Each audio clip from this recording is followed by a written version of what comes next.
જમવાનું કેમ નથી જમતા ને દવા લેવાની હોય છે તમારે બા.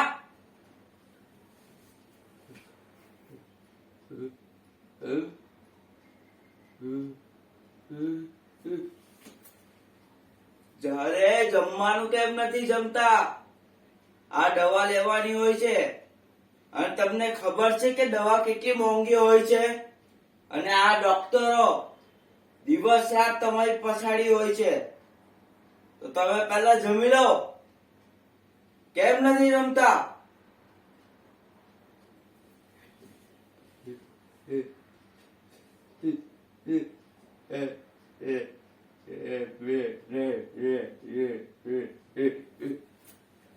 અરે યાર, શું બોલો છો? કઈ સમજાતું નથી. અરે બા, દવા. એક કામ કર, પેલા ડોસાજી ને બોલાવો ને. મારે તો કઈ સમજાતું નથી શું બોલે છે. કાકા, આ દીકરા,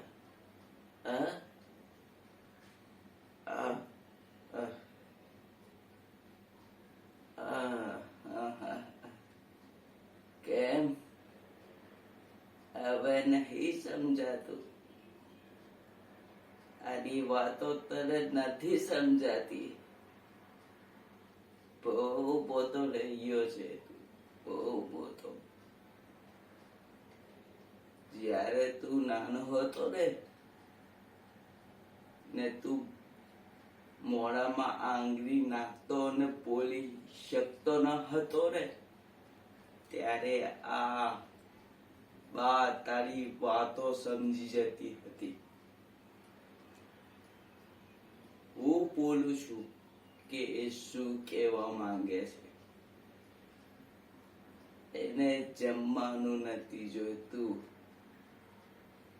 એને દવાઓ નથી પીવી, એને બસ એટલું જોઈએ છે કે તું એની બાજુમાં બેસ અને તારા હાથથી એક ખોરાકનો નિવાળો ખવડાવ.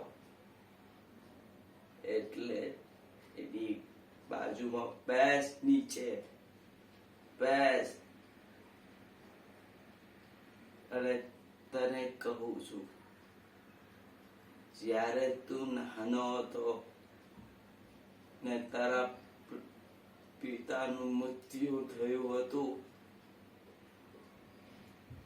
ત્યારે તું પપ્પા પપ્પાની બૂમો પાડતો.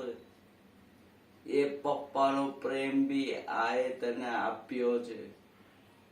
તને બહુ પ્રેમ કર્યો છે.